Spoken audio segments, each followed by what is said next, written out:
And welcome into the John Nabors Show here live from Natty State Sports Studios. Appreciate each and every one of you listening in and watching in on this beautiful day here in the great state of Arkansas. I am your host, John Nabors, and appreciate each and every one of you listening in and watching in this afternoon and making us a part of your afternoon this afternoon. Apparently there was a little bit of a sound issue. I don't know what it was, but I got it fixed, so hopefully it's working out there now. It's always that way. I mean, I love it because, it's what's great about technology is anytime that you get the sound out there and you don't ever change any settings, you don't ever do anything differently. It's just the same thing. And then for some reason, it just changes a setting randomly. That's my favorite thing. But also, we're going to be having to change the intro anyways here soon. So it actually works out. But either way, appreciate each and every one of you tuning in today as it is a Monday show. And we're going to have a lot of things to discuss and a lot of things to talk about today because not only are we going to be recapping the weekend for Razorback athletics and all the fun things that happened from that? And hopefully a lot of you are feeling good from the weekend. So we'll talk about some football, basketball, and baseball, maybe the three major sports there. And we'll also get into some other things, like, for instance, a really cool story from one of our fans out there of Natty State Sports who skydived in one of our shirts and live to tell the tale. So he's gonna join us at about 5:45 this afternoon as we head into the ending of the show. But once again, want to remind everybody that if you want in on the conversation here on the show, you can simply call by getting on your phone and using the little number pad and 936-246-2889 if you want to get your thoughts and opinions heard. Also on my Twitter account at John Nabors Show, I am going to be tweeting out a link for those of you who want to be on the video chat side of things. We'll be able to make that possible for you as well. So either way, we're going to get it done. We're going to have some fun, and I want to hear from you because there is a lot of things to discuss today, and hopefully we keep it clean. Actually, I don't want to keep it clean. Hit me with whatever you got, and we'll dive into that. Before we get into any other things, too, because I know everyone's making a joke about my studio setup, and just fine. I'll give you updates on that later. You saw the headline about Arkansas and Kentucky basketball because today I was not aware that this was coming out today. And if other people were, then good for you. But it was officially announced the opponents for the SEC in the upcoming 2024-2025 season.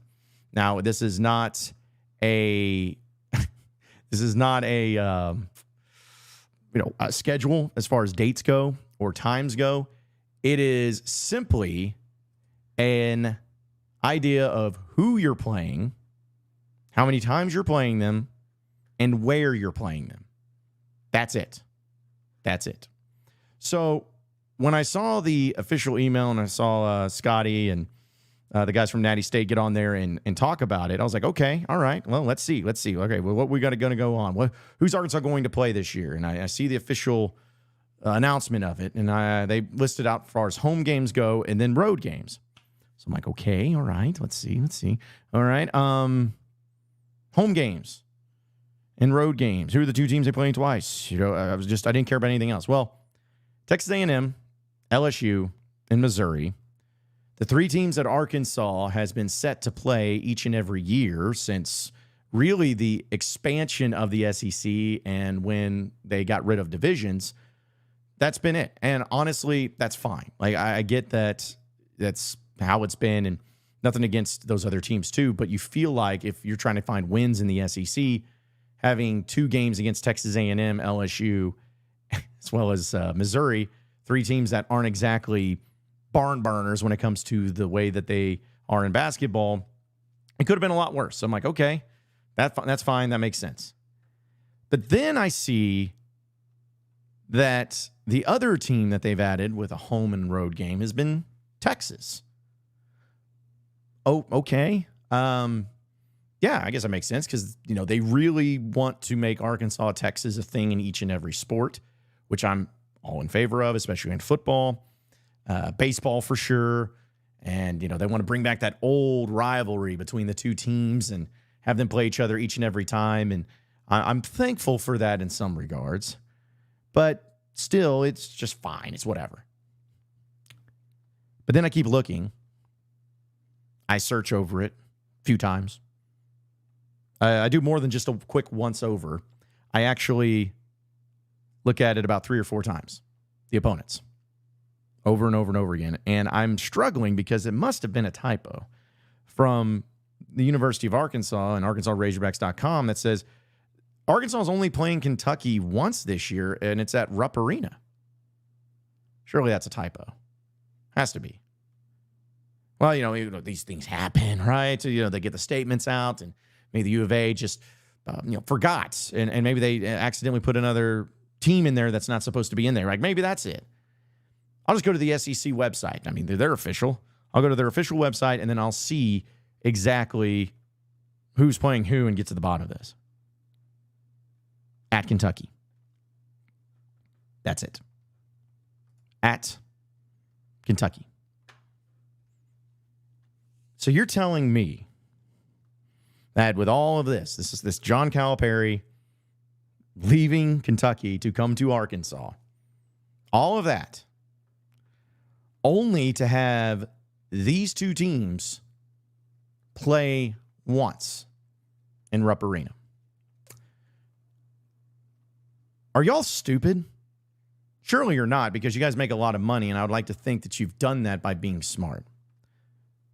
But let me be very clear about this. I 100% agree and am fine with Arkansas going to Kentucky. Like, just taking bias out of it, it makes sense for Arkansas to go to Kentucky to go to Rupp, because John Calipari going back to Rupp 100% makes sense. 100% makes sense. Like, that's going to happen. But to not have these two teams play twice is baffling to me.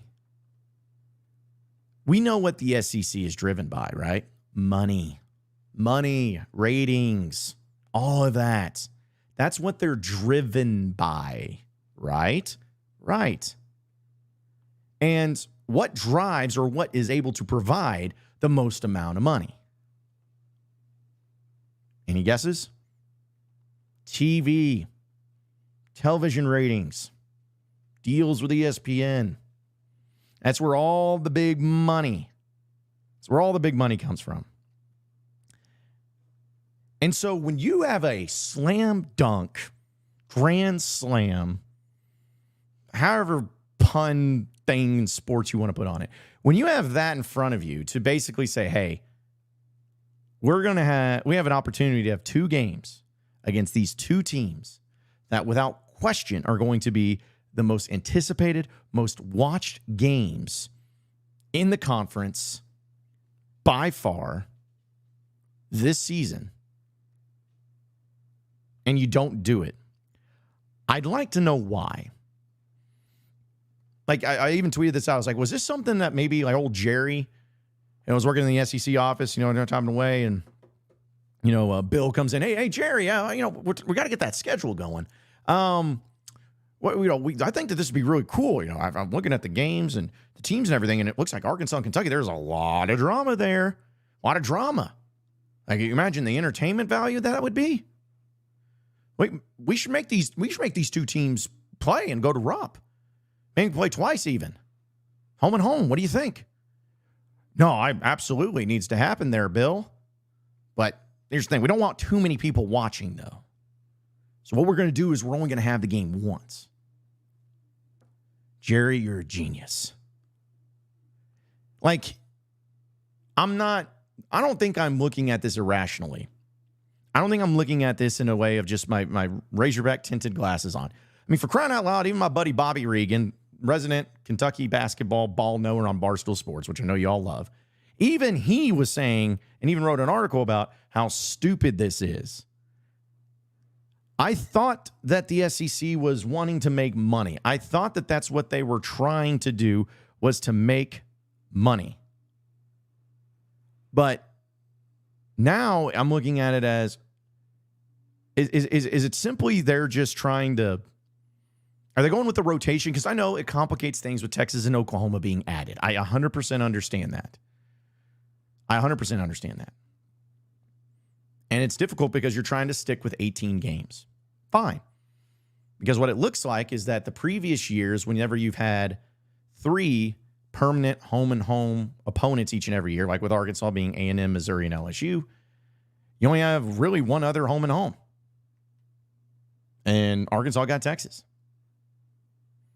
I respect the rivalry. I respect the history between Arkansas and Texas, but not in basketball. Not in basketball. Your 2 most watched college basketball programs year after year has been Arkansas and Kentucky. Kentucky more so, no question, but it's been Arkansas and Kentucky. Tennessee slightly underneath Arkansas, but still Arkansas ahead.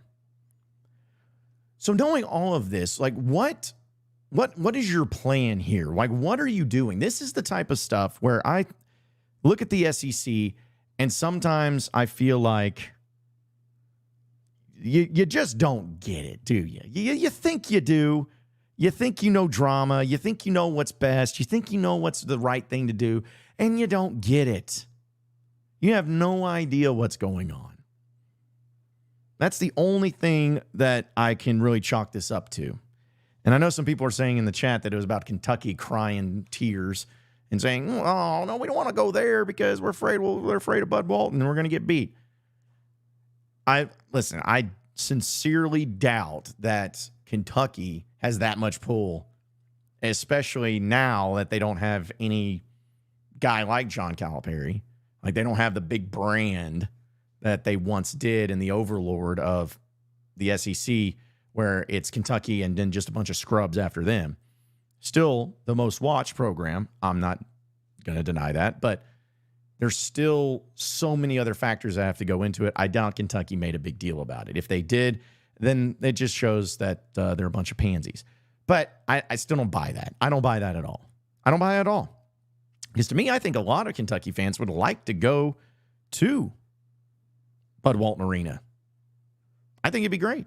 And I'd even be okay with Kentucky and Arkansas being at Rupp first. Like, go first there. Have that. Arkansas and Kentucky played each other twice last year. They played each other twice the year before. And if I'm not mistaken, no, they only played once the year before that. Right? No, okay. So they played twice this past year. They played twice the year before that. They played once, and that was the game in Bud Walton where J.D. Note went for like 30-8. And the year before that, they played twice. So it's like, they've done it before. They've done it before. And they just haven't. So what I'm hoping and praying and wishing is that the SEC pulls kind of like what they did with Arkansas and Tennessee in baseball. I'm sure you guys remember that, where they released the baseball schedule like, oh, crap. Remember Dave Van Horn and Tony Vitello? They were getting almost in that fight one time. We got to have these teams play each other this year. We forgot. Oh, shoot. Retract it. And they fixed it. And there it was. But I don't know. I'm fearful that they're just not going to fix this. And they're just like, you should be happy. You should be happy. Morons, a lot of them. Because I was looking at Kentucky's schedule. And the teams they play twice. They play Alabama twice. Who cares? Everyone's like, but Alabama's good. Okay, Alabama's been good for like a couple of years, and their fans just realized it had basketball. So who cares about that? And I guess that's the one that they don't play twice a year normally, because I believe, if I'm not mistaken, I'm sure there's some Kentucky fans in the chat, I believe that it's Vanderbilt, Tennessee. Those are 2 teams that they play permanently each and every season, as well as Florida. No, it's not Florida, because they don't go to Florida. So I have to double check that and make sure of it. But yeah, I know they play Vanderbilt twice. They play Tennessee twice. And then they play Alabama twice. I don't know. None of this makes sense to me. They play Texas A&M once. They play Texas once. Play Georgia once. They play Florida once. Play LSU once. South Carolina once. It's lame is what it is. It's lame. It's lame. But either way, it doesn't really matter at the end. But I do believe that there will be plenty of options here. I believe that there will be plenty of things that end up happening that are really good for both of these programs. Like all of that stuff. Like I'm sure it will be. But I'm just really hopeful that they change it up. I'm really hopeful that they do the right thing and they make it happen. Do the right thing, folks. Make it happen. So, anyways, that's what I got for today to start off. Arkansas. The schedule, other than that, though, is fine. I mean, you have a few opponents, again, like the common ones there. You get Alabama at home finally this year. Like, I feel like every single year it's either been at Bama and at home or just at Bama. This is the first time, I feel like, in forever that you actually just have Bama at home. So that'll be good. Florida, Georgia, fine. Florida's decent. Georgia, not too worried about. You do get Ole Miss at home and Mississippi State at home. I think those are going to be – I think Ole Miss is going to be really good, at least good enough to go to the tournament. Mississippi State, they're always going to be that classic, like 20, 21 win team under Chris Jans.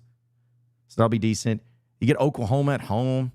It'd be nice to finally beat them instead of losing to them all the time over in Tulsa. And then you get Texas. So your home schedule basically is Alabama, Florida, Georgia, LSU, Ole Miss, Mississippi State, Missouri, Oklahoma, and Texas. Alabama will be a tournament team. I think Florida has potential to be a tournament team. Ole Miss will be a tournament team. Texas will be a tournament team. Mississippi State, maybe. And then that's about it. And then at Kentucky, I think they'll be decent. Tennessee is going to be good no matter what. That's on the road. So they took Texas A. So that's what they did. Okay, so that's what they did. All right, I'm starting to figure this out now. They took Texas A&M as far as being the road, the home and away, and they made Texas that for Arkansas. So Texas A&M is on the road. Also, Arkansas goes to Vanderbilt again, which is great. Hopefully, they get the little revenge game there. It can be a little bit confusing with all the chaos that comes from it, but I'm just still I just want things to make sense. I want it to be like, hey, I get this. I am not a very well-educated guy, although I did go to college 7.5 years. But even I can kind of understand what ratings do and what media, how it works, and the potential that you have. If you got a surefire thing when it comes to television ratings and a team and a matchup, do it.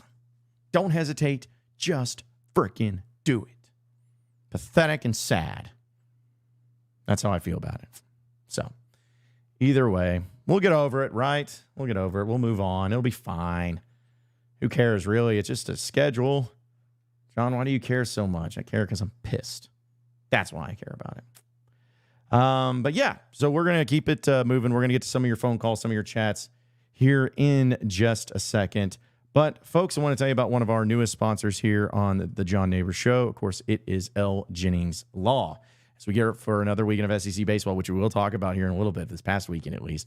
Let's talk about strategy, like not just on the field, but for your life. And today's program, of course, is brought to you by L Jennings Law, your go-to experts in estate planning, specializing in trust, business planning, and elder law. Whether you're looking to secure your family's future with a solid estate plan, manage your business's succession plan, or even navigate the complexities of long-term care, L Jennings Law has you covered. They craft personalized solutions with the same precision and impact as that Hagen Smith fastball that we all know and love, and that's always so good. So call Ledly Jennings today for a free consultation. L Jennings Law, a Good Steward Firm, and you can call them today at 501-501-WILL. That's 501-501-9455, or you can visit ljenningslaw.com. We'll take a quick break, come back with your chats, your phone calls, and all that fun stuff coming up on the John Nabors Show, so stay with us. We not done yet either, so don't be satisfied because we not done. And Bob Holt, Arkansas Democrats, that I added two-parter if that's okay. You mentioned Arkansas, Eric. Why do you always talk about Arkansas? But go ahead. Well, why do you always talk about Kentucky? You missed it. You missed it. You missed it. Tell me you missed it. Why not? And that will be the last question I answer with that hat on.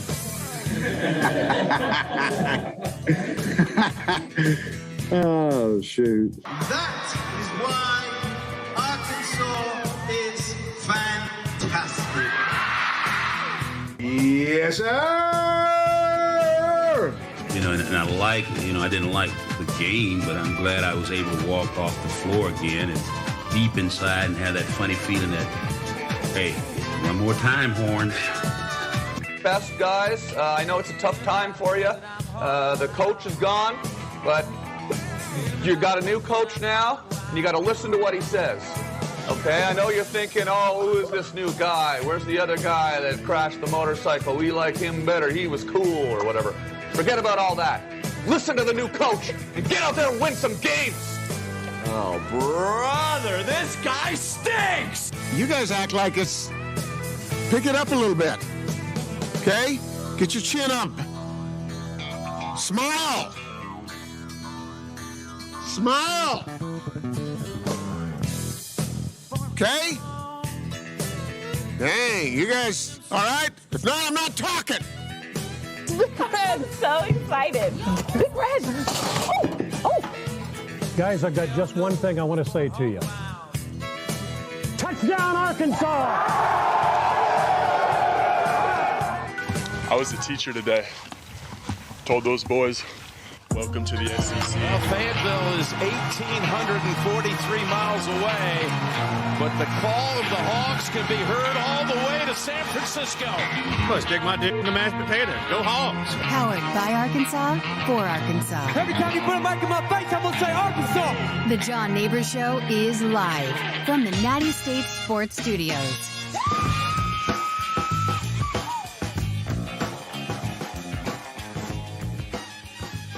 All right, welcome back into the John Nabors Show here live from the studio. It's actually going to be a different place tomorrow, a little bit more official. And I say official, it's still not the official place. The official place the announcement will come here soon. Trust me, don't worry.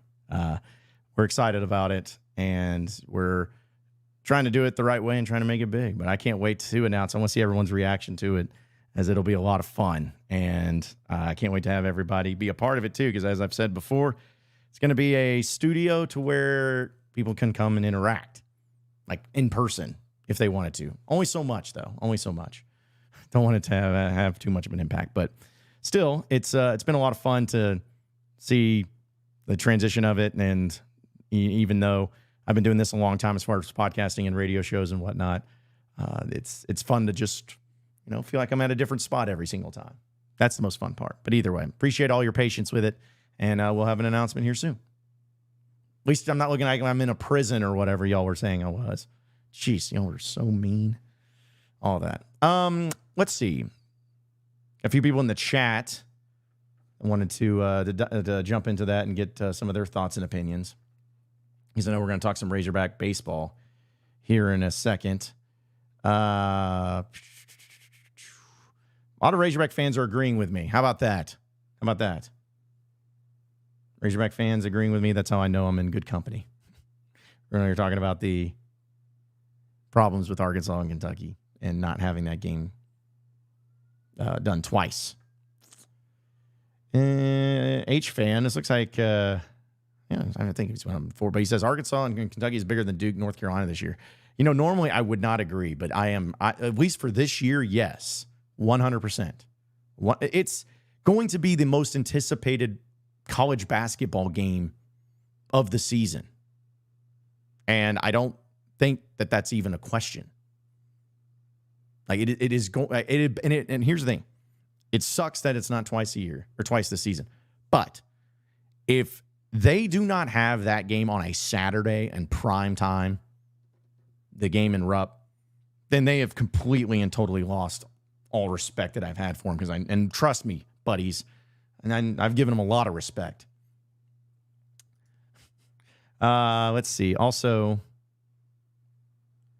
like Blake says, I'm a UK fan living in Kentucky, and I think it's stupid as well. I agree. Well, look at that. We're all on the. That's how you get the civil war here. The people to come together as one between Arkansas and Kentucky basketball fans is just agreeing on stuff like this. And Curtis. What if he's back from Canada yet? He says, John, will you drink BB in tears if Jackson Robinson becomes a Hog again? It will be really funny. That would be really funny. If Jackson Robinson came back to being a Razorback again, and he did it by not following his coach over at Kentucky that he played for at BYU, that would be pretty funny. That would be pretty cool. So sure, if we can find a place to put him. We need to make a mug. I think that'd be kind of fun. Like make a mug, a Natty State mug says BB in tears. Sorry, Kentucky fans. I was just being nice to y'all. But I think we need to get on that and make that happen. Mr. Worldwide says, think about it. Kentucky's mad about Cal going to Arkansas. Maybe only Arkansas would profit majorly from it. So the Kentucky side rejected 2 games and only agreed to a home game. I still don't think that they have that much say. I really don't. Call into the show 936-246-2889 if you want your thoughts to be heard. Kenneth says, any news on DJ? I mean, I don't have any updates other than what Curtis and Scotty have already been discussing and updating everybody on. I still believe he's going to be a Razorback. It was kind of cool seeing him at the Razorback baseball game, him and Cal there on Friday night. And I honestly thought that Cal was going to be like up in the suite and away from everybody, but no, he was right there in the mix, hanging out. So that was a cool moment. But I believe DJ is going to end up being a Razorback. And then once that happens, I'm going to be like, see, I've been telling you guys for weeks.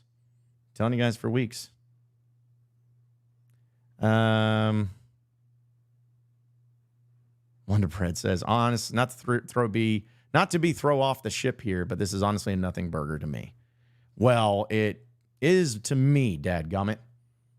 I'm very upset by it. Eddie says, has Cal a Porky? I haven't seen that one. Has Cal Porky talked any about his scheduling next year? No, he has not. He has not said anything. He's too busy trying to get an NBA roster. That's what's going to happen. Also, we'll get into some baseball here in just a second, too, because I do want to talk about that and some cool stuff from that. The Hog Father says, what's y'all's favorite game you've gotten to go to, guys? I don't know if that's in general or whatnot. That's something for the end of the show we can save. And then Thomas says, power rank who you want to beat next year, A&M football, Missouri football, and Kentucky basketball. Between those three, I'd say probably Kentucky basketball, because beating them in Rupp after stealing their coach would be pretty chef's kiss. After that, probably A&M in football, I think. Because it's going to be the last game in Arlington between the two teams, so it'd be nice to actually end it on a win. You started with a win and ended it on a win. And then Missouri football, because who knows if Missouri's even going to be good next year. They may be. All right, let's talk about Razorback baseball, guys. This past weekend, what a series this was. I mean, truly, what a series it was. I mean, I was looking at it from Friday, Saturday, Sunday. I tried to go to, I went to every game, and it was a little bit uneasy for me like there in the beginning, because I see on Friday, Arkansas got the victory 7-5 on Friday. You had Hagen Smith on the bump. But there was just something that was off. And it's kind of funny that Hagen Smith went 5 innings and had 11 strikeouts.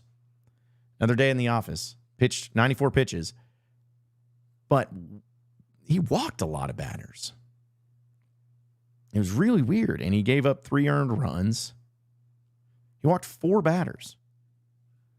And then Fouch comes in, he walks a batter, and Gabe Gackle comes in, walks 3 batters, and then Will McIntyre walked. The point was, I saw it, I'm like, man, this is weird. I mean, they're doing okay, but they kept walking in way too many batters. And Arkansas even got down in this game. But luckily for them, they were able to storm back and take the lead and hold on to it. Some big plays there made in the game, and especially Aloy had a phenomenal game on Friday, 3 for 4, as well as Jared Sprague-Lott also went 3 for 4. And Hudson White went 2 for 4. Hudson White, like, I want to talk about him in a little bit more in depth, but Hudson White was phenomenal. He was, in all games, like, that's what you were hoping to see out of him when he came over from Texas Tech. But either way, Arkansas was able to get the victory 7-5 on Friday.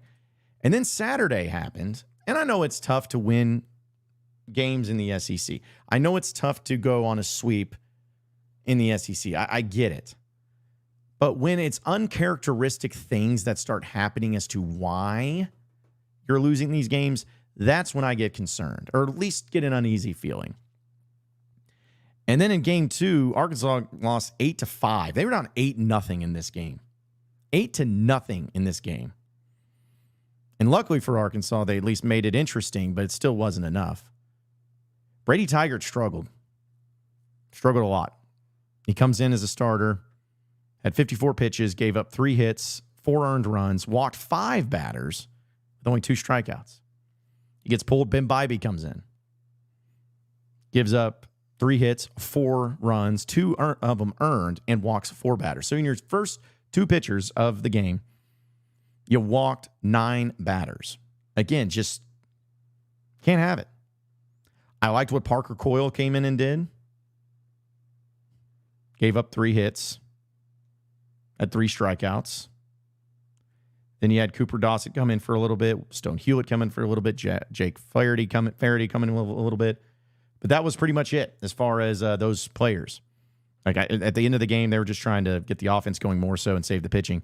But the amount of walks that were happening in that game was just absurd. Now, let me be clear about that. I was at these games. I was no fan of the umpire behind home plate in pretty much any of the games. I thought, I'm not blaming the umpires completely. Trust me, I'm not. But it certainly seemed like the consistent strike zone was non-existent. I'm like everybody else. I know all of you are like, this is what everyone wants. And I know that being an umpire or, if it's an umpire or if it's an official in football or basketball or whatever, it is a tough job. 100%. Everyone hates you. They only remember the times you screw up instead of the times you got calls. You got a good called game. It's tough. I know it's a thankless job. But the only thing that I've never understood is how, when you have umpires, officials, especially home plate umpires, who have been doing it as long as they have, the strike zone has never changed. There's a lot of elements of sports that have changed, but the strike zone really has never changed. It's been the same. It's been the same pretty much since the beginning of time. And if you're someone who likes to call strikes by the book really tight, fine. If you're someone that wants to call strikes, a little bit lenient, it's like, well, that's close enough, fine. Just do it consistently. That's all I ask. That's all I ask. If it's a strike on this pitch and a ball on the next pitch and it's the same exact placement, stop doing this. I just don't understand how that continues to happen. Why the consistency is such a problem when it's something you do all the time. It's something you've been doing forever and it's not changed. Why is it always so inconsistent? Again, I do not care if you want to call it loose or tight, whatever you want to do, but just call it better and consistent. Good grief, that was terrible. It was terrible. But that was the first 2 games. And then game 3 on Mother's Day, which we'll play some stuff from that. On Mother's Day, Arkansas was able to get the victory, but again, did not look good in the early goings. Mason Molina comes in, the starter, gives up 4 hits, 4 earned runs, only 1 strikeout, did have a walk batter, and got pulled after 31 pitches in 1 inning. Arkansas got down 5-0 through 2 innings. Gage Wood came in, gave up 4 hits and 2 earned runs, but had 3 strikeouts. So, kind of did his thing a little bit. But Arkansas slowly but surely chipped away. They were down 6-0 heading into the 4th inning. They get a run. Then they get 3 runs in the 5th. Then they get 4 runs in the 4th. And 1 run in the 7th, and they never looked back, won 9-6. So A&M was able to score 6 runs in the first 3 innings. Never scored again. Arkansas was able to score 9 in the final 6 innings. So great performance out of them. Gabe Gackle was great coming in there in the end too. Peyton Holt was just, again, an incredible player in this. He always is. Call him, I think Tyler Spoon calls him the dirt bag. He's truly the dirt bag. Like he was, just continues to impress with some of the highlights, his grittiness, and some of his big plays. He went 3 for 4 on Sunday. Had a nice game from the plate. But here's the thing that I love the most. Here's the thing I love the most. Again, the series and all that. Actually, well, I'll tell you what. We'll wait for that. Because I do want to give an update of kind of where Arkansas stands right now, heading into the final weekend of the SEC series, because I think that all things considered, at least, that Arkansas is in a really good spot in the SEC, that is. Because going into Texas A&M's not done so hot, or at least not as hot as they were. Arkansas has they're 19-8 in conference play. 19-8. They're leading the SEC West over Texas A&M by 2 games. A&M 17-10. So if Arkansas is able to win just 1 game this weekend against A&M, Arkansas officially wins the West. And if A&M sweeps Arkansas, that's the only way that they can win the West. Now, for the entire conference, Arkansas is 1 game behind Kentucky, who's 20-7, who obviously holds the tiebreaker over Arkansas if it was to come down to a tie. And Arkansas is also tied with Tennessee, who is 19-8, and the same overall record, 42-10. So what it comes down to is here in the SEC, you have really just 3 teams. Kind of 4, but 3, with Kentucky, Arkansas, and Tennessee being the top of the top. I think Arkansas also, by beating Mississippi State, solidified themselves as a national seed, which is always very important. And they can at least count on that. I'm not saying you can screw around and just not win another game. I'm not saying that. But when it comes to being a national seed, Arkansas is going to be just fine. The D1 rankings came out here recently, and they got Arkansas listed at number 3, so they moved up. Tennessee's number 1, Kentucky number 2, Arkansas number 3, A&M number 5. So you got a top 5 matchup happening this weekend with Arkansas and A&M down there in College Station. Other teams of note, Arkansas, when they beat Oregon State, that was a nice win because they're number 6 in the country. 7 North Carolina, 8 Wake Forest, 9 Georgia, and 10 Florida State. How about Wes Johnson in Georgia? Man, I'm happy for them. I really like Wes Johnson, and this is his first season there, and look what he's doing. He's got a top 10 team. But those are the rankings right now. Arkansas has basically solidified themselves as a national seed, and they're going to be good to go. So really enjoy seeing the growth, the continued growth of this team and the grittiness that they had. Because getting a win like that, folks, getting a win, a series win, that is, like that, I don't think you can really put a price on how meaningful that is to a team. Because I'll be honest, I got bad vibes from in the beginning part of the series. Like even in the game Arkansas won on Friday, just something was off, just bad vibes. I don't know if it was just fatigue. I don't know if it was just frustrations. I don't know if you just hit that point in time in the season. There could be a lot of stuff that went wrong with it. But overall, I was like, okay, well, let's see if anybody can do anything with it. See if they can find a way to grit it out. And I was sitting there on Sunday. Apparently, for those of you who saw me on the game, geez, I was behind home plate and I guess making a fool of myself. So a lot of you let me know about it. But when I was there and they got down 6-0, I'm like, jeez, man, this sucks. Which I was really bummed because I took my nephew Oliver, and he hadn't been to many games, but he's a really big sports fan. And I was hoping that he could see a great game, and he ended up doing it. But that's coming back from behind like that and winning that series means so much. And if you don't believe me, well, just let's hear from Dave Van Horn and what he had to say after the game with the team and as he gathered around the huddle. I don't hear coming out of that dugout.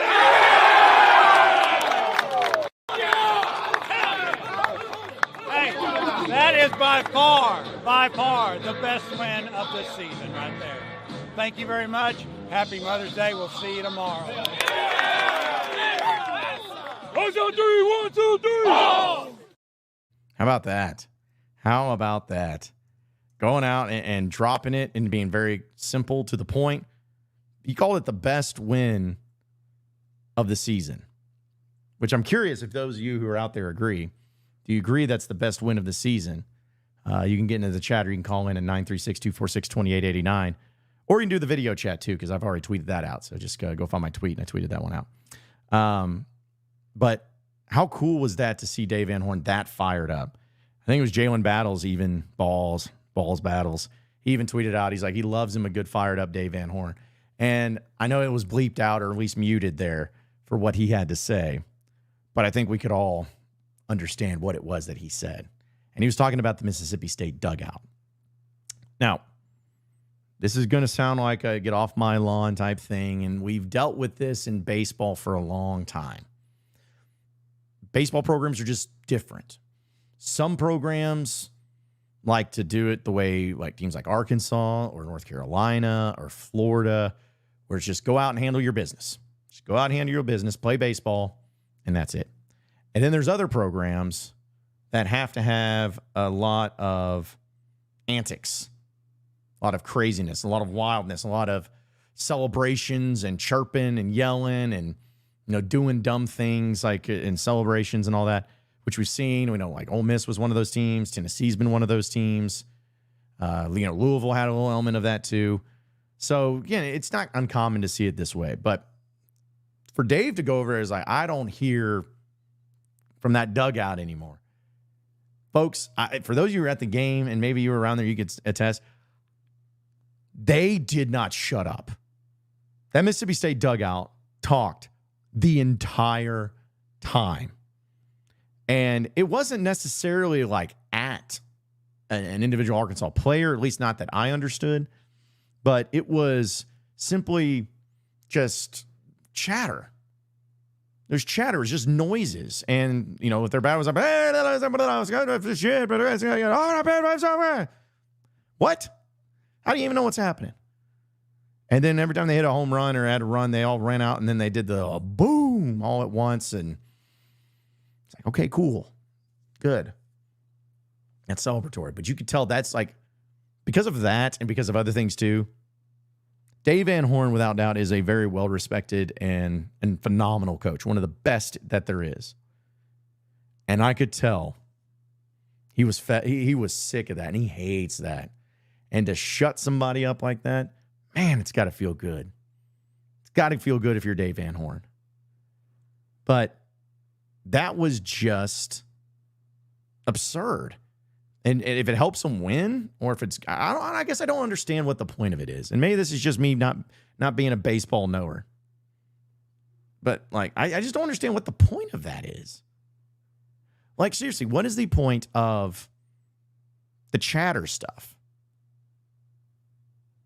Like, if celebrations, whatever, because celebrations, I can even at least understand that. I don't mind bat flips and whatnot. And I think those were kind of fun, actually. But even them jumping up in the air all at once and going, boom. I mean, I get that at least. Because you're celebrating. Sometimes people can celebrate over the top. But what's the chatter point? What's the point of that? Does it help you win? Does it help you score runs? Apparently not. Not enough. But to hear Dave Van Horn, he was fed up, man. He was you could tell he's probably sitting there when they lost to him on Saturday night. I mean, he probably ripped into the team. He was so mad. Sick of those guys talking. Sick of them chirping. And now you didn't have to hear any more of it. There it is. But I had somebody ask me when I was discussing this on social media, I had somebody ask me about it and like why I think that teams do it. And certain teams do it. I think it's because, and I've used the example of this, like when it was Ole Miss at the time, and then Tennessee a few years ago, what it is, in my opinion, is that usually comes from programs that have not, programs and or coaches that are struggling with success. And what I mean by that is recruiting, more so than anything. Baseball, college baseball has grown dramatically, and there's been a lot of teams added into the mix, but there are a lot of schools out there that are just better and have been for a long time. Well, when you're trying to get the best prospects and the best players, you're competing not only against other schools, other big-time schools, and other schools that have a lot more to offer than what you do, but you're also dealing with the competition of the majors, Major League Baseball, and them going pro in that. That could be problematic. So what do you do to stand out? What do you do to stand out? You can't, if you're a new coach at a program, it doesn't matter. I'll use the Tennessee Tony Vitello thing. And I like Tony Vitello. I know people don't, but I like him. I use that as an example. Tony V goes to Tennessee. Tennessee has not been relevant in baseball at all. They got a tiny little stadium. They do not care. They're in the SEC, but they get basically overlooked because everybody else is just better than them. Okay, so how do you stand out? You can't do it with your history. You can't do it in the current landscape of which you're in because you got to get the players. So how do you get the players? What do you do? Well, to me, it's pretty simple. You do antics. You act out. You do things like that. Because that shows you have fun in some people's minds. Like, man, I kind of like that. I like it being different, standing out a little bit. Because if you're an 18, 19, 20-year-old kid, what do you like to do? You like to stand out. Like to express yourself. You know, paint yourself up a little bit and do some crazy things and be creative and be seen doing it. And when you do it, it spreads. And a lot of times it can lead to something for you. But teams that do that stuff, teams that do that is because it's all they can to stand out. You know, Tennessee a couple years ago when they won 58 games or whatever absurdity it was, that team was loaded and stupid good. They didn't even make it to the World Series. Like, they had so much talent and there was no reason for them to be the way that they were, but they were. And I was so happy to see them lose. I'll never forget, I was in Chapel Hill for Arkansas Supers against North Carolina when Tennessee lost, and the Razorback section just in the middle of the game randomly just busted out with a loud cheer, and everyone's like, the North Carolina media guy next to me is like, what's going on over there? I was like, Tennessee just lost to Notre Dame in the series. Well, but yeah, because you can't be running around the bases, flipping off the outfield and, talking all the noise and stuff. It just doesn't go well with it. So my point in saying all that is that sports teams do this, especially in college, pretty often. We get to see, I'll even say it like this. I think Missouri is kind of this way in football with Eli Drinkwitz and the antics that he does. He's doing it because they're not a good enough program to stand out on a loan when it comes to, comparatively speaking, to other big-time programs and trying to get big-time players in. So you have to stand out in a way. And so what do? Well, we like to do antics because antics, we get seen. We get people pay attention to us. Okay, but why? It was like it's for recruiting. So we can try to get players to come in and say, hey, we're cool too. Look at us in Missouri. We like to scream over 3-star recruits. And, we like to go over and talk to other coaches and be, hey, we stand on business. And run away, twirling our little mustache. All right, well, that stands out to people. And sometimes it stands out in a good way or a negative way. But the way I've always appreciated Dave Van Horn doing it the way that he does, and there's a lot of other coaches that have, but it's just like you handle your business because you go out and play ball. You can talk a little bit. You can celebrate. You can have fun. But you're at Arkansas. You're a baseball program that doesn't need all that stuff.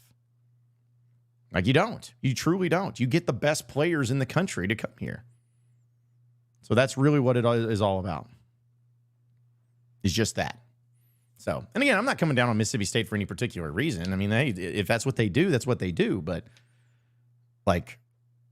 if you want to know why teams and programs try to do those things, that's a big reason why, in my opinion, of course. In my opinion. Let's see. Some of the people who are in the chat, I'm sure, are not yelling at me and completely agreeing with me about everything, too. Let's see. Hog Tub Time Machine says, usually the TV crew let us know if the other team is jawing, but when I heard that DVH clip, I was surprised.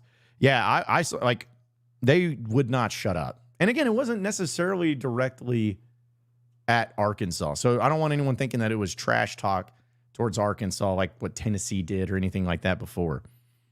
It was literally, what it reminded me of is like if you are, it's probably going to, hopefully people don't take this wrong. It's like when you're in a restaurant and you're sitting there and you're trying to eat your meal and there is a person next to you that does not know what an inside voice is. You guys know what I'm talking about. He's not bothering you directly as far as attacking you or talking to you in a certain way, but it's more he's just over there and then I told that guy over there that he needed to get out too. He's not even drunk. He's just loud. And it goes on and on and on and on and on and on and on. And just keeps talking and talking and talking and is so loud. And you're just like, let me just enjoy my meal. And it's not directed towards you, but it's just like, let me enjoy my meal.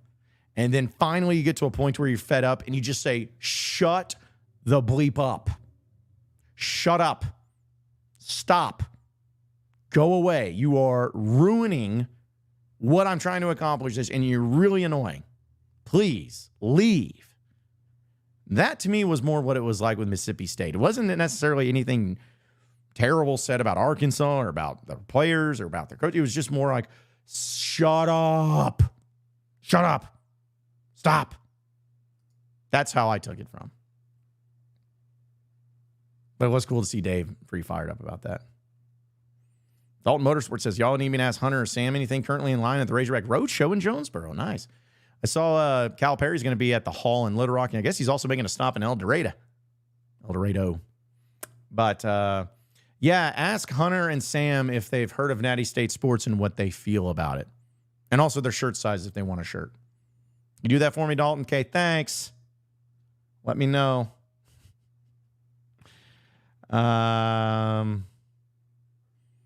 Zach says, Muss is probably a good excuse of that, especially when he got here. No question. That's a great point. Eric Musselman, and again, it's always you always like it when it's your guy.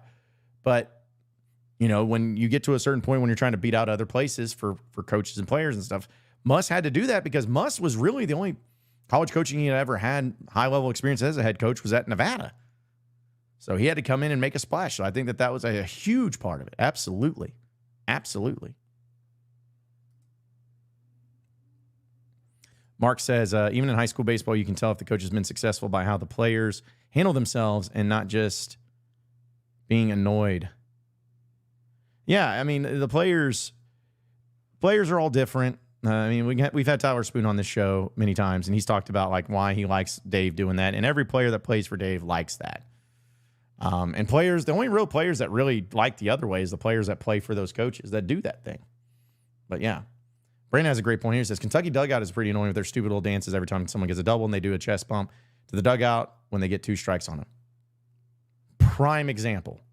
What is Kentucky baseball? Irrelevant. They're having a great year this year, but they're irrelevant. So what do they got to do? They got to, do TikTok dances and do stupid stuff. Try to stand out. That's exactly my point. Steven says, you give Muss too much credit. Oh, how much? What do you mean? What did I give him credit for that I shouldn't have given him credit for? I think he's done a great job. Sam says, early Muss is immediately who I thought of too. It worked for recruiting at least. Yeah. No, and I get it. I'm not hating on it. It's as far as you doing it and certain teams doing it. It's annoying and I hate it, but I get it. If that makes sense. I hate it, but I get it. It's more of if you're a coach that's been around a long time and established yourself, you don't need to do that. Okay? You don't need to keep, because if you noticed, remember how Ole Miss suddenly started going a little bit, hey, let's scale this back, especially once they got to the point they won the World Series. I don't even think that happens anymore. You know why? Because they don't need it. They don't need it. Borgenstein says, act like you've been there. Yeah. But some places have it.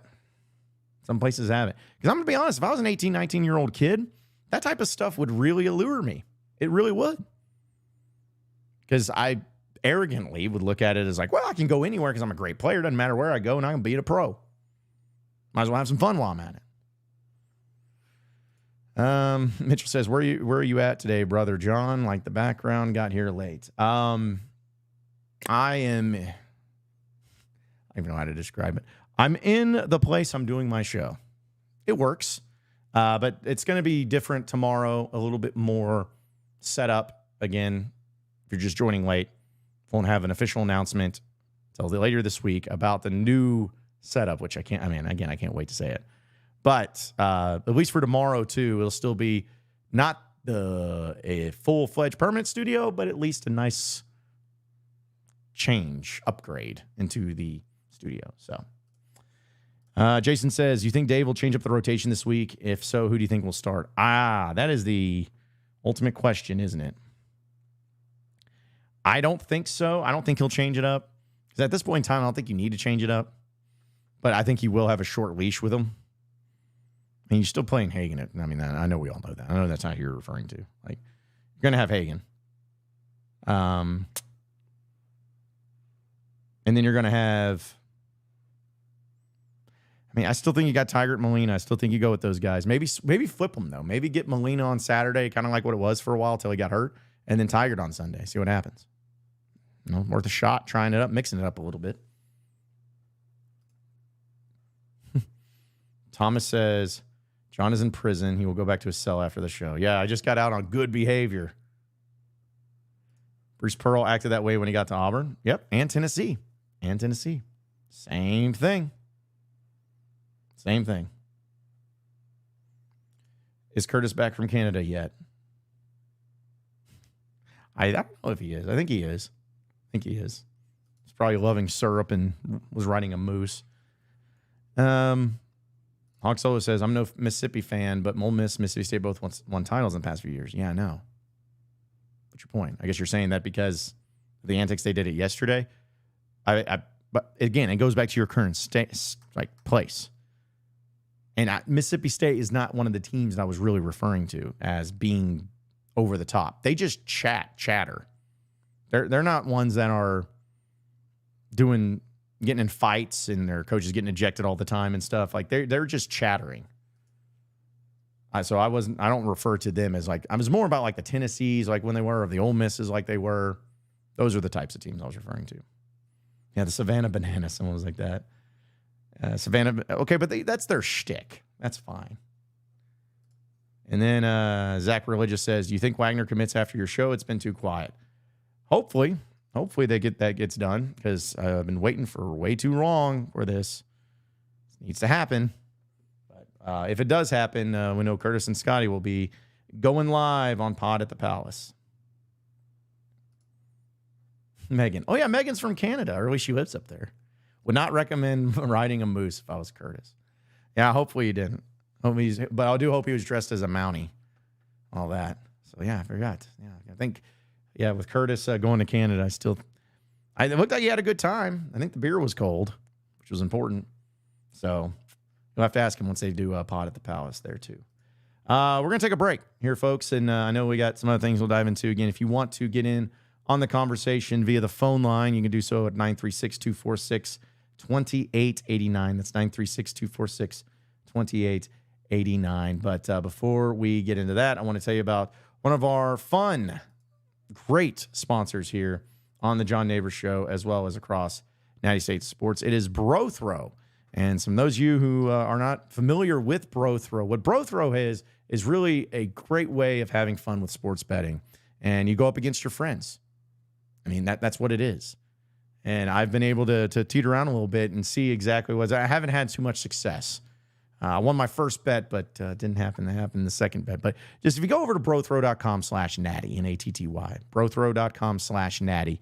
If you head over there, you'll see exactly what it's about, to where you have a community of real people making real bets. And you go head-to-head against them. And it makes it really fun, to where it's a very clean web app that you can check out for yourself, and you can be able to make bets on. Say if one of your buddies in the Natty State Sports community of BroThrow has Arkansas -2.5. They're like, I'm feeling that. And they put money on it, and you see how much money they have, and you see the value that they have. And you're like, well, I think +2.5. I think it's going to be different there. Well, guess what? You can go up against them. You can bet against them. And then whenever the game transpires, if you end up winning the bet, then your buddy has to pay you straight up. And you can be connected to Venmo as well in the Cash App. But it's a great deal, and it's a great website to be able to have some fun when it comes to sports betting. So, again, go to BroThrow.com/natty. That's Natty. Or you can go to BroThrow.com and enter in the code Natty, Natty, and you'll be able to join the community there too. No matter what it is, though, do it. BroThrow, official sponsor of Natty State Sports. We'll take a break and come back with more of the John Nabors Show, so stay with us. We not done yet either. So don't be satisfied, because we not done. Hey John, Bob Holt, Arkansas Democrats. I added two-parter if that's okay. You mentioned Arkansas. Eric. Why do you always talk about Arkansas? But go ahead. Well, why do you always talk about Kentucky? You missed it. You missed it. You missed it. Just tell me you missed it. I'm not going to go there with you, Dave. Why not? And that will be the last question I answer with that hat on.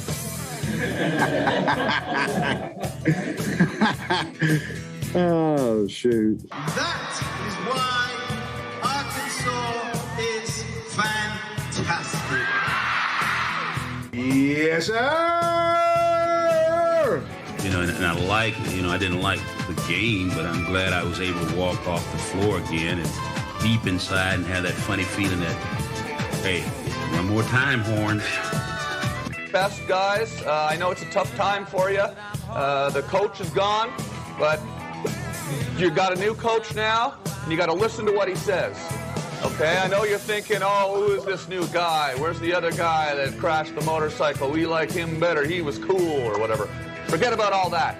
Listen to the new coach and get out there and win some games. Oh, brother, this guy stinks. You guys act like it's... Pick it up a little bit. Okay? Get your chin up. Smile. Smile. Okay? Dang, you guys, all right? If not, I'm not talking. Big Red, so excited. Big Red. Oh. Guys, I've got just one thing I want to say to you. Touchdown, Arkansas! I was a teacher today. Told those boys, welcome to the SEC. Well, Fayetteville is 1,843 miles away, but the call of the Hogs can be heard all the way to San Francisco. Well, stick my dick in the mashed potatoes. Go Hogs. Powered by Arkansas, for Arkansas. Every time you put a mic in my face, I'm going to say Arkansas. The John Nabors Show is live from the Natty State Sports Studios.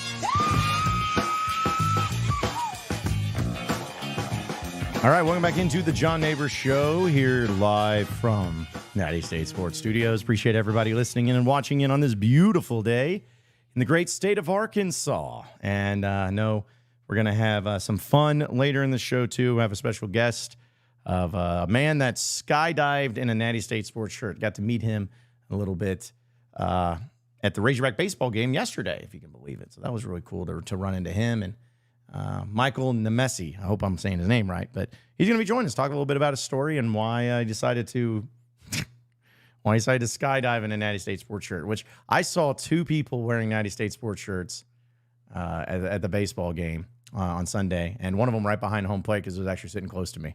So Mallory of Tin Roof, it was her brother, so shout out to him. But still, it was cool. It's really cool to see that. And a reminder, folks, that we're selling merch. We got hats now. We're going to have more stuff coming out.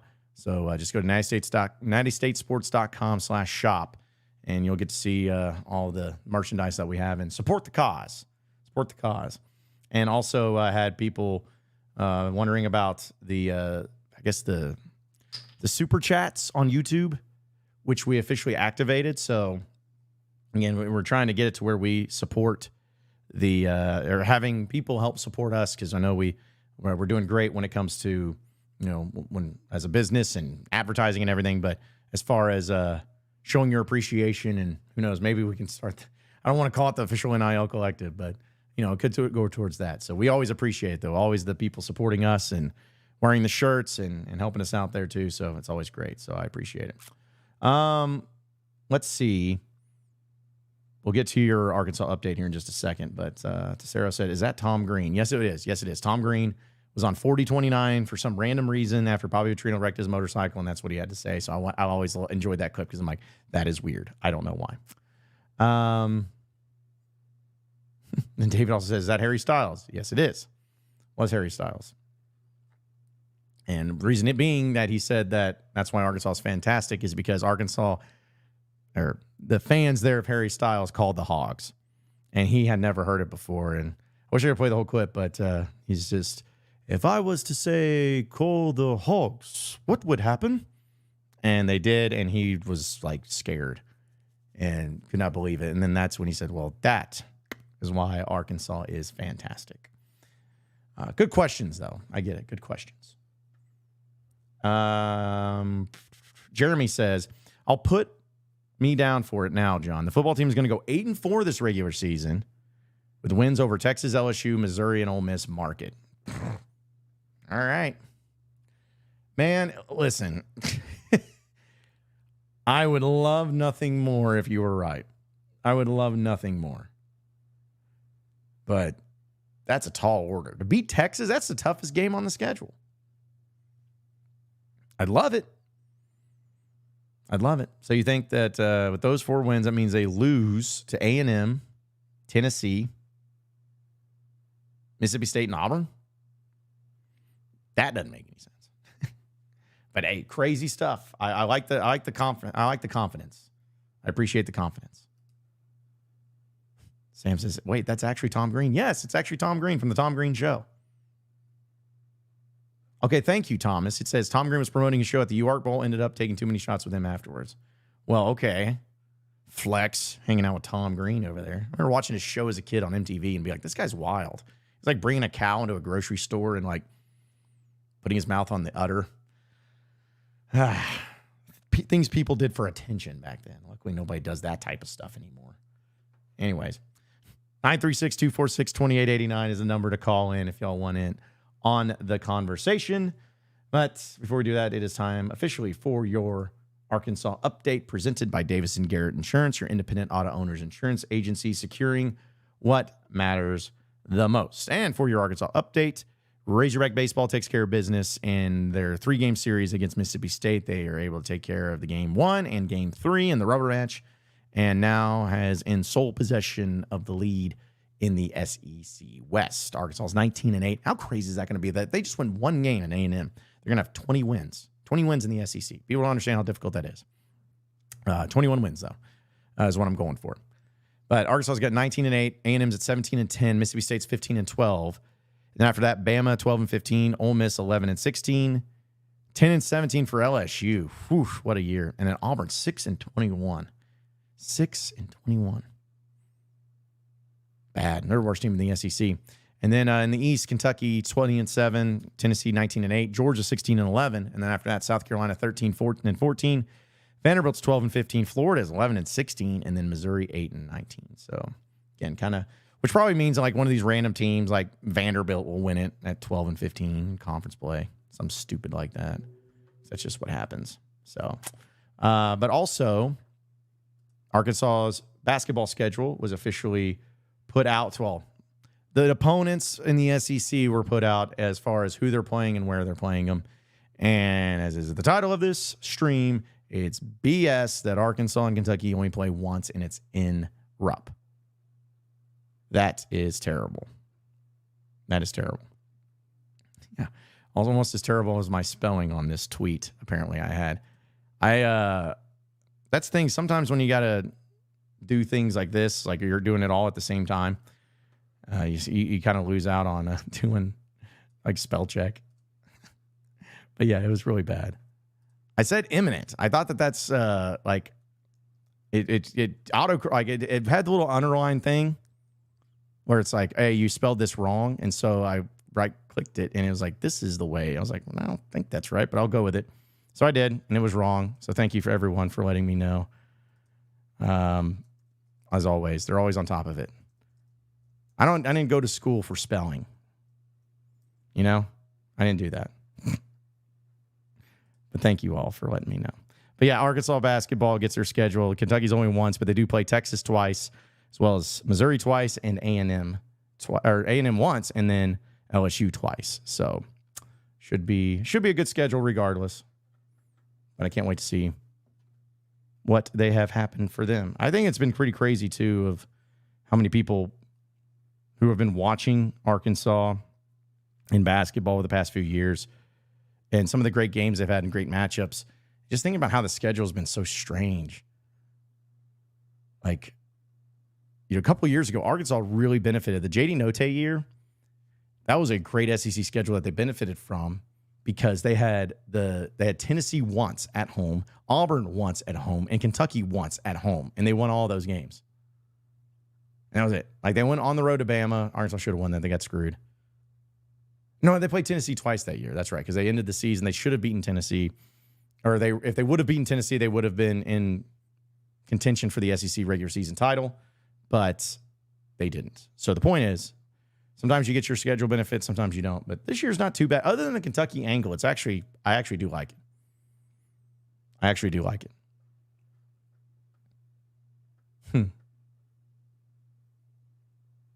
Sometimes the people in the chat don't even know what's going on. But I will say, though, Crafty's coming in saying, It's Monday. Where's our weekly Monday commitment? Where's Waldo and Wagner? Wagner, yeah, because that's something that I wanted to bring up and talking about too. And that concludes, by the way, our Arkansas update presented by Davis & Garrett Insurance, your independent auto owners insurance agency, securing what matters the most. But yeah, I was looking at from Wagner. I think Wagner's going to be the guy. I really do. I think he's going to end up committing to Arkansas, and I'd love to see Pryor be the next commitment too. I think both of them could work. I think both of them could work well together, and I think both of them are going to end up being Razorbacks. That's just my gut feeling. I don't have any proof in the pudding of it. That's just my gut feeling. But I also wanted to throw in the conversation that was had and people have been bringing up with Calipari only wanting a certain amount of players, like 8 players. And people saying, like, well, 8 players, like, that's it? Like, I need more than that. What about the rest of the roster and all of that? And it's like, yeah. But think about it in this way, folks. You're only going to play 8 players. Sure, you could play 1 or 2 more randomly if someone gets in foul trouble or if someone needs a breather or whatever. But you're only going to have an 8-man rotation. And when it comes to NIL, I think going all in on just 8 players and then the rest of the roster just have to where people just want to be bodies, want to play, want to be a part of the team. I think that actually might be the right move. Just get 8 players, and instead of like, getting some of the cut out of the rest of the NIL roster and giving it to some player that you know is not going to play or is not going to be a factor, just do that. Do it that way. I think it's a good idea. I think it's a smart thing if that ends up being the case, and maybe it's just because I'm biased, maybe because I'm over the top, maybe because I'm ridiculous. Doesn't matter. But yeah, and I do believe that it's going to be. I think it's fun to see how coaches handle their roster and manage their roster. It's always really important. And Cal's usually done a pretty good job of managing the roster where everyone's pretty happy for the most part. You're not going to make everybody happy. But yeah, I think that that's a good way of approaching it overall. Going back to the chat, Bobby G says, is Kentucky going to cry when they see Cal at Rupp? No, they're going to boo. Also depends on what. Well, I wonder where they schedule that game. Are they going to do it in like the early going? Is it going to be like a early mid-January game, or is it going to be late March? If they were smart, if the SEC was smart, and whoever's in ESPN, whoever, they were smart, they would have the game early, because there could be a chance that one of those teams, and I think we all kind of know which one would be, could end up being not very good. And the last thing you want to have happen is not being a very good team and having all this excitement pop up, and you have nobody to watch your game because it's like, it doesn't mean as much. So they're smart, they'd have it in the early going, but for the most fun, best, most anticipated, cool factor, it'd be nice if they had it the final game of the regular season on a Saturday. On CBS 2, which I guess, I don't know, I guess that's over with, isn't it? SEC and the CBS. I knew it was for football. It's really disappointing if it's basketball too. I think it's the case. Let's see. Ontario says, it says on 3 that DJ Wagner's 100% crystal ball to Arkansas. Yeah, I know. That's what I'm saying. Like, I'm leaning towards that. The only reason I don't say, because these people know a lot more than me. The people on 3 know a lot more than me. Curtis and Scotty know a lot more than me about all this stuff. The only reason I always say I'm leaning towards that is just because, things happen all the time in recruiting, and a transfer portal, and an NIL, and all that nonsense. A lot of things can change, and a lot of things can be different. But I don't know. I feel pretty confident that he's going to be a Razorback. H-Fan says Pryor is trolling like he's fixing to pop. So is Hawkins. Yeah, I mean, whatever. If they pop, they pop. If they don't, they don't. But they're going to commit somewhere. Hog Solo says, it's best to have 9 guys on the real team and the other 4 guys are clear of the into the bench practice squad guys. Yeah, that's how I look at it too. And it's nothing insulting against those guys at all. It's reality. I mean, and there's a lot of people out there. I'm telling you right now, there are a lot of people out there that would love to play. Love to play for Calipari in Arkansas. Just on scholarship, like quality players. Also, Oregon says, play it on the Super Bowl like they used to. Yeah. Probably not. It's good, but probably not. David Turner says, where's your giant Tito's vodka bottle? Well, it's going to make an appearance once again tomorrow. Don't worry. It's going to make an appearance. Crafty says, who here is laughing at Washington for blowing their wad on a center that may not even be a top 10 center? Kansas probably paid Dickinson half of that. Yeah, I saw that. The guy that's named Great Osobor, I think is his name. Yeah, apparently the reports came out is that he's committed to Washington, which is fine, whatever. But the reports were saying that he got $2 million to go to Washington. All right. My thing is like, from what I've heard, $2 million. It's a pretty good amount. In fact, I think Hunter Dickinson, from what I heard, who knows really if it's real, Hunter Dickinson got around that, maybe a little bit more. I know that Ron Holland from the G League, he was coming to Arkansas, 100% coming to Arkansas. Now, coaches felt that way. But they came in the last minute and offered him an NIL deal of like, or not NIL, but like a deal of money that's was in $2 million plus range. So, yeah. I mean, I don't think that guy's worth $2 million. I think he could have gotten other players that were worth $2 million that were better. So, people talking about booing. Heartbroken Hawk says, if Kentucky boos Cal, then they really are a disgusting fan base, no matter how things ended. The man took them to 2 championships and won. Same as Nolan did for us, and we don't like how. I mean, I get that take, but that's just not that's not fans. That's not reality. I mean, I think fans, if Muss came back to Bud Walton Arena as USC's coach this season, I mean, would fans cheer completely? I mean, I think so. Because it depends on where you went with it. Did you upgrade the coaching staff like Arkansas did? Then sure. Then Muss leaving doesn't seem as bad. I think Kentucky fans know that they didn't upgrade, so they're just going to voice their frustrations and opinions on it. So I think that they will boo. I do. I really do. Says things ended, but we still love him and show him the respect he deserves. So, like, I mean, fans are fans. They're going to boo because you're not with them anymore. I mean, I'm trying to think of an example of Arkansas that had fans. And Houston Nutt, but that was different because Houston Nutt there's all types of drama surrounding that. That was more than just wins and losses, although that was a big part of it.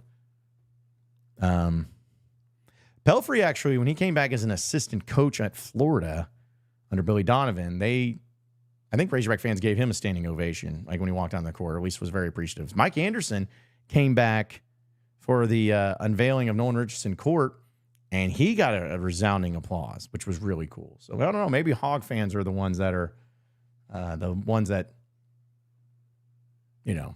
classy fans.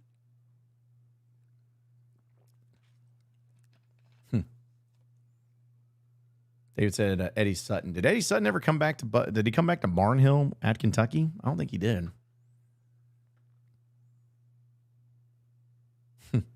H-Fan says, had we gotten Jerome Tane, people would lose it. Yeah, they would. Crafty says, I know Arkansas fans would cheer from us, and we would be thinking in our head, kick his butt, Cal. It's a good point. That is a good point.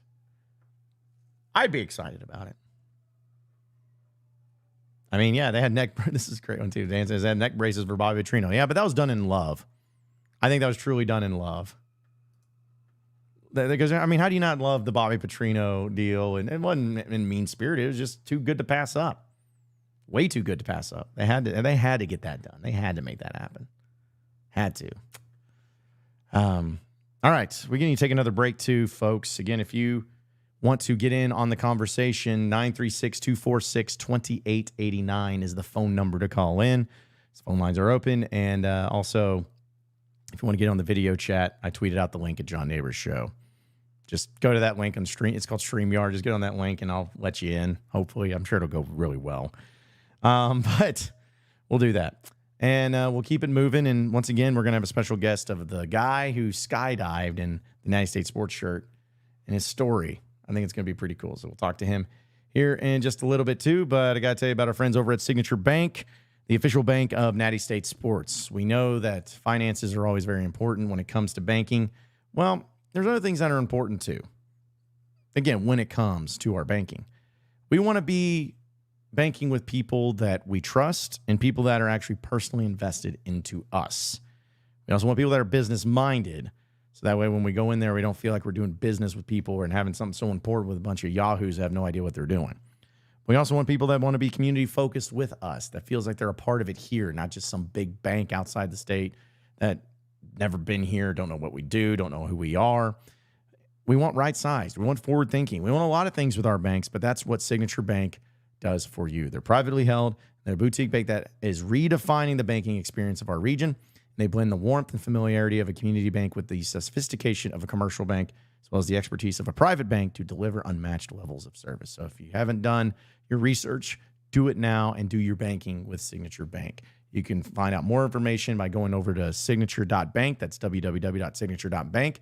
Also check out all their convenient locations across the state of Arkansas. But no matter what it is when it comes to your finances, do it with Signature Bank, the official bank of us here at Natty State Sports. We'll take a break. We'll come back with more of the John Nabors Show. So stay with us. We not done yet either. So don't be satisfied because we not done. Hey, John, Bob Holt, Arkansas Democrats. I added two-parter if that's okay. You mentioned Arkansas. Eric. Why you always talk about Arkansas, but go ahead. Well, why do you always talk about Kentucky? You missed it. You missed it. You missed it. Just tell me you missed it. I'm not going to go there with you, Dave. Why not? And that will be the last question I answer with that hat on.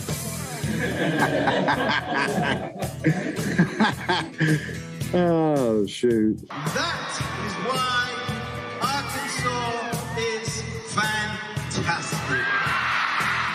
Yes, sir. You know, and I didn't like the game, but I'm glad I was able to walk off the floor again and deep inside and have that funny feeling that, hey, one more time, Horns.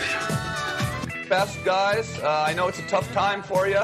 The coach is gone, but you got a new coach now, and you got to listen to what he says.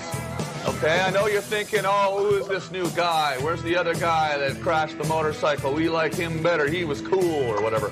Forget about all that. Listen to the new coach and get out there and win some games.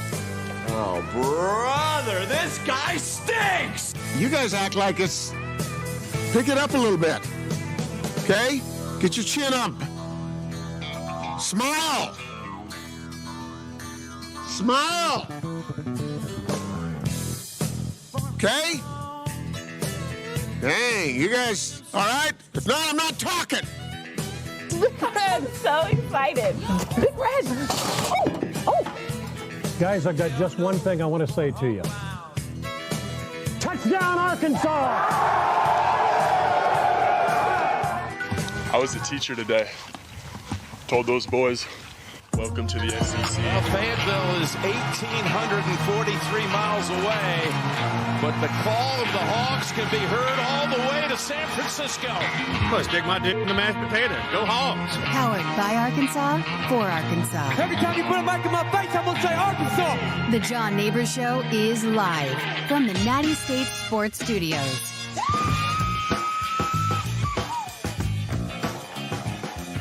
All right, welcome back into the John Nabors Show here live from Natty State Sports Studios. Appreciate everybody listening in and watching in on this beautiful day here in the great state of Arkansas. As, again, we're flying through here on a Monday show. And as a reminder to everybody, on Thursday, this Thursday, we're going to be at Tin Roof once again. So come on out. In fact, I was checking the weather the other day because the weather was perfect this past Thursday. And if you weren't able to make it, you really missed out. But it looks like it's going to be pretty solid on Thursday, and there's a little slight chance of rain. But here's the thing. Even if it's raining, they have this thing called a roof, tin roof. See what I did there? That we're going to be inside, actually hanging out at the main stage area right when you walk in. So come out and see us. We'll have some giveaways for you. We'll hang out, and one of the things I like doing too is if you come out, I like to get one of the people who showed up on the show at the end of the show and see how they handle themselves. I think they do okay. Depends. But we're going to do that too. And I have some student athletes that may show up too and roll in. Like, it'll be fun. But come on out and see us again. Tin Roof on Thursday. Doors open at 3. But we will continue to go there at 4. Starting the show at 4 at least. So, all right. Let's see. I want to talk some football here in just one quick second before we get to some of the comments. Wonder Bread did bring up a good point. He says, if Chad Morris ever made his way back, he would definitely be booed. Probably wouldn't be allowed to get gas in Fayetteville. I'm about to say we probably build a wall around it and not let him in. Then again, I don't understand and know why he would ever come back. So, Crafty says, okay, guys, educate me. I know what an intro to a show is, what I just watched. An intro is, that intro was awesome. Yeah, that's just it's a little break is all it is. Which the reason I really do that too is for myself, selfishly. Now, sometimes I won't take a break like that. Just depends because here's the thing, you talk for 2 hours roughly. Sometimes you need just a little breather and take a swig of water. But that's what that is. It's all it is. It's just a little break there too. So, yeah. To me, it's better than having like 20 minutes of commercials per hour like some other media outlets do. I like to just get to the point. Nick says, do y'all sell merch at live venues? Yes. Yes, we do. So come on out. If you go to Tin Roof on Thursday, we will have our Natty State merch. So you can walk in and purchase and walk out with it. So absolutely. Absolutely. Crafty says, only been there once, but Tin Roof patio back here is super cool. Yeah, that's where we were last week. Everything about Tin Roof is awesome. I love that place. And I love doing the show from there, and I love the people there. They're awesome. Graduation was pretty lively there this past weekend. And so, but yeah, we're going to have a lot of things in store with us in Tin Roof. Looking forward to that. But yeah, come on out. It's the patio's awesome. The inside's awesome.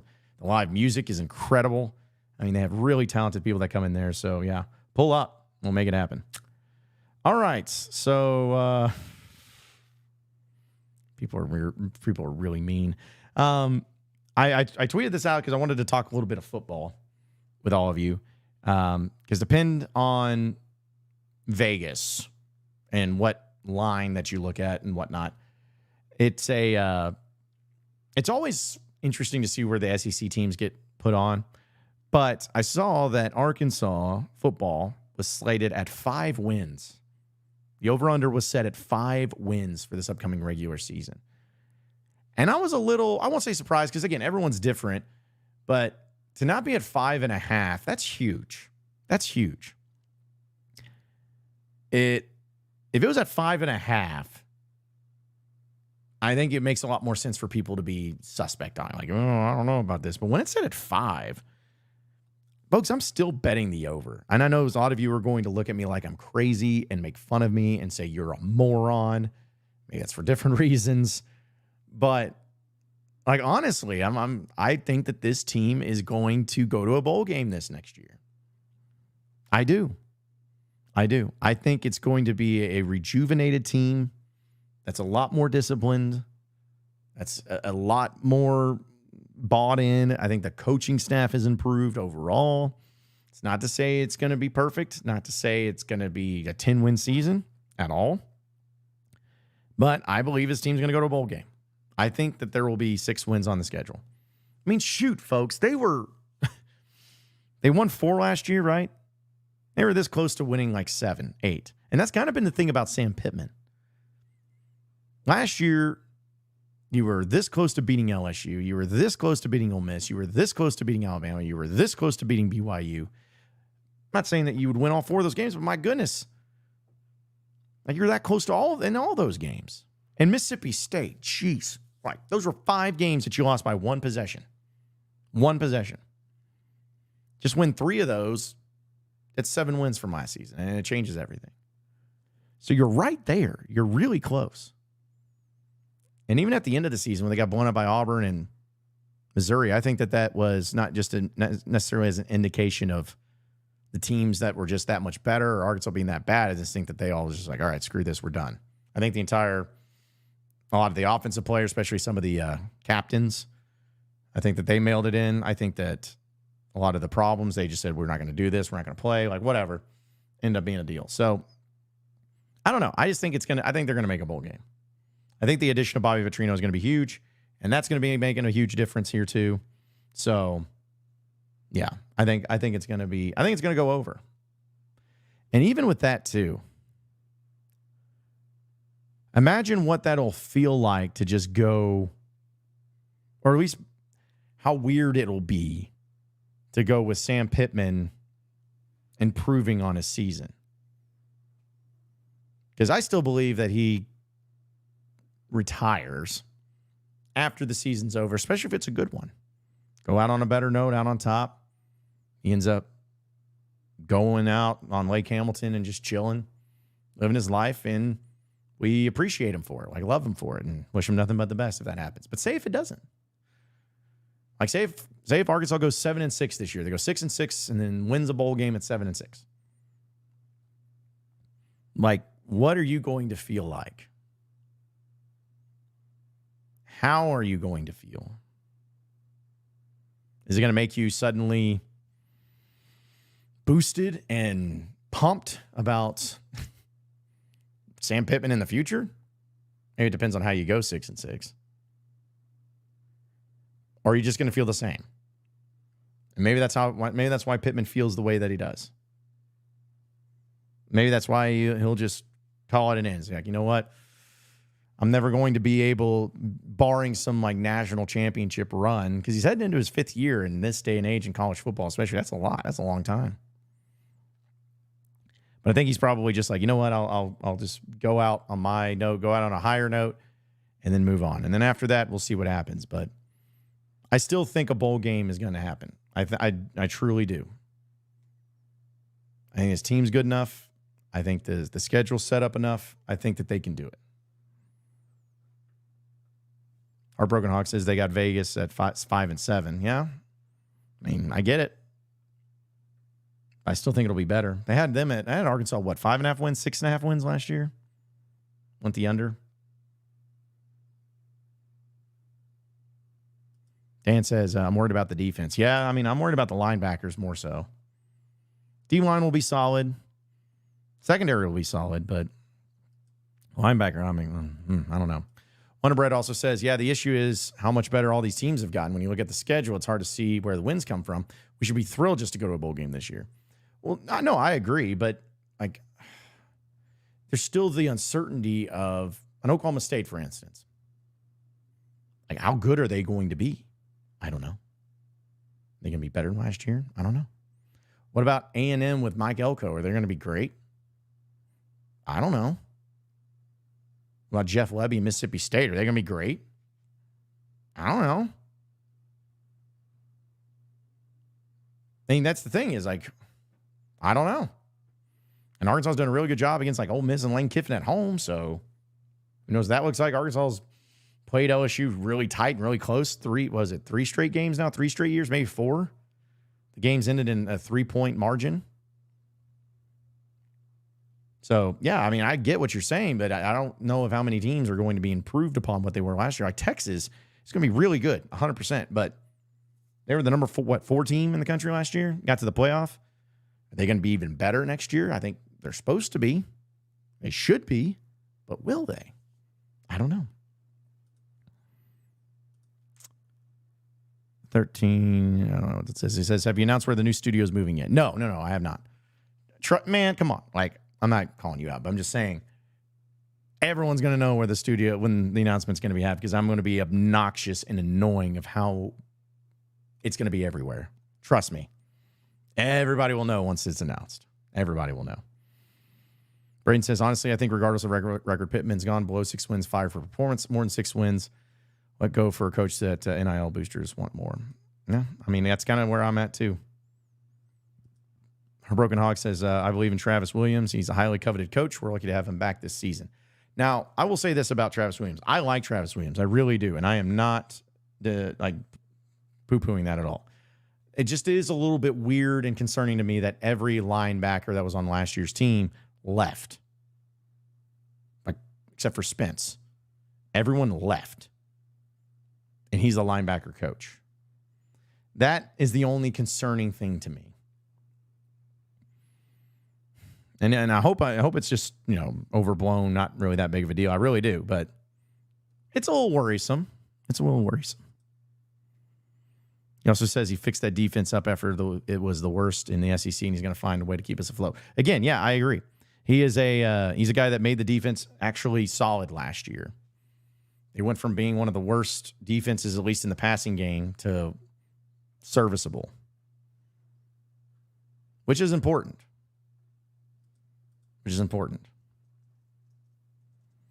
I even think that he's a coach that, is respected among his defensive players. So, again, I think it'll be fine.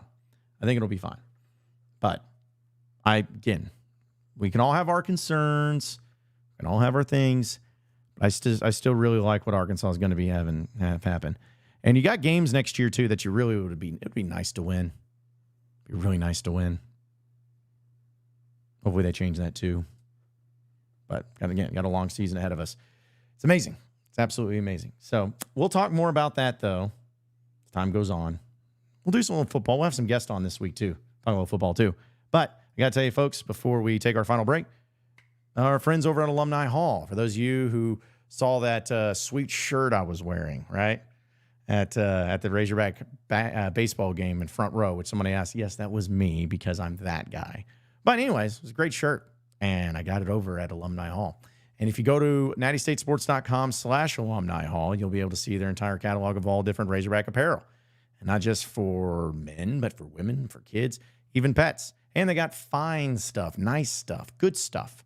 Talking about Peter Millar, Columbia, Johnny O, Southern Tide, the creme de la creme, the top of the top when it comes to all things apparel for you Razorback fans. And it's the ultimate Razorback shopping experience. So head over to nattystatesports.com/Alumni Hall and browse. Get you something real nice. Get you something for the summertime. Get you something for this College World Series run that the Razorback baseball team's got to go on. You do that, and I promise you won't be disappointed. So go and get your great Razorback apparel over at Alumni Hall, the official sponsor of Natty State Sports. We'll take our final break and come back with a very special guest here on the John Nabors Show. So stay with us. We not done yet either. So don't be satisfied because we not done. Hey John, Bob Holt, Arkansas Democrats. I added two-parter if that's okay. You mentioned Arkansas. Eric. Why do you always talk about Arkansas? But go ahead. Well, why do you always talk about Kentucky? You missed it. Okay, you missed it. You missed it. Just tell me you missed it. I'm not going to go there with you, Dave. Why not? And that will be the last question I answer with that hat on.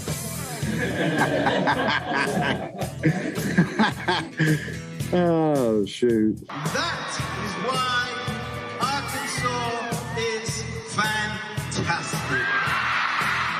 Yes, sir.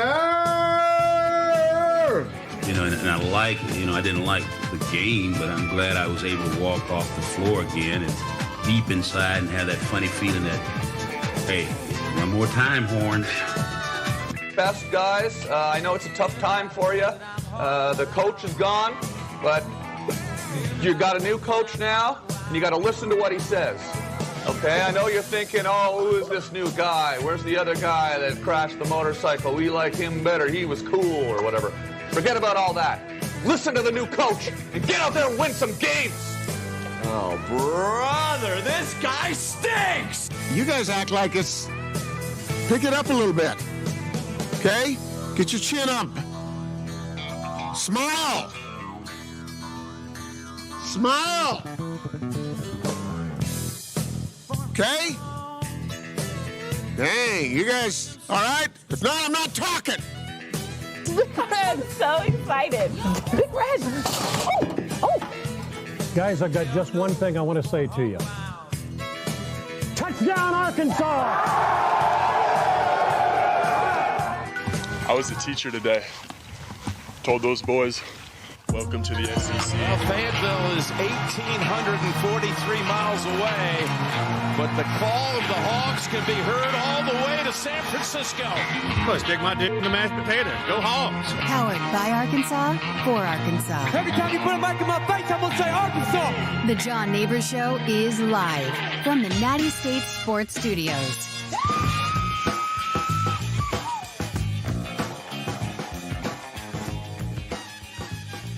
All right, so final segment here on the John Nabors Show. Appreciate all of you listening in and watching in. As it's been a fun show, quick-moving show, too, especially given the circumstances of how many things happened. We talked some Razorback basketball and the schedule. We talked about some Razorback football, some Razorback baseball, and a big series for Arkansas and College Station coming up this weekend, which I know we'll do a little bit of previewing of that. But it always made me laugh about the games in College Station or just Texas A&M in general. Because I mean, when Schlossnagel got hired, it's a pretty big hire for them coming from TCU. And he's got a really good team. They've kind of tapered off as of late. But, yeah, it just hasn't been the same. Hasn't really been the same. So, anyways, they're a good team. Again, I'm not trying to say they're not. But they are a good team. And we'll see. We'll see what happens. But I hate the bubble thing. Like, that's the one that really bothers me is the stupid bubbles that they do. I just can't take them seriously. Whenever they do the bubbles, and it's like they try to find stuff that they're so differently on and so weird about that they're like, hey, well, you know what no one's ever going to take from us? Bubbles. Okay? You not maybe think there's a reason why nobody does that? It's like, oh, yeah, I mean, yeah, because nobody else is going to do that. It's like, okay, whatever works. But I think it's going to be a good series. Just Arkansas, as long as they win one, they win the West. That's what they need to do. Let's make that happen. Also meant to mention this, too, in the Arkansas update, and I had it listed, too, and I can't believe I didn't do it. But Gabe Gack was named SEC Freshman of the Week. So congratulations to him. Big time. That's big time.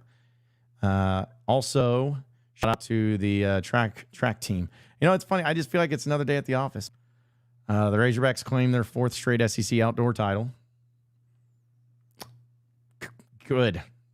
Just as they supposed to. And I hate being that way, but it's true. It's like you're so good all the time. At some point in time, you just got to be like, another thing. Yeah. So, anyways, but it's still pretty funny. Wonderbird says, do you ever see much coverage for track? They win all the time and just doesn't hit with fans. Yeah, and I think that's the case. It's unfortunate, but it's just the case. It's reality. It's a reality.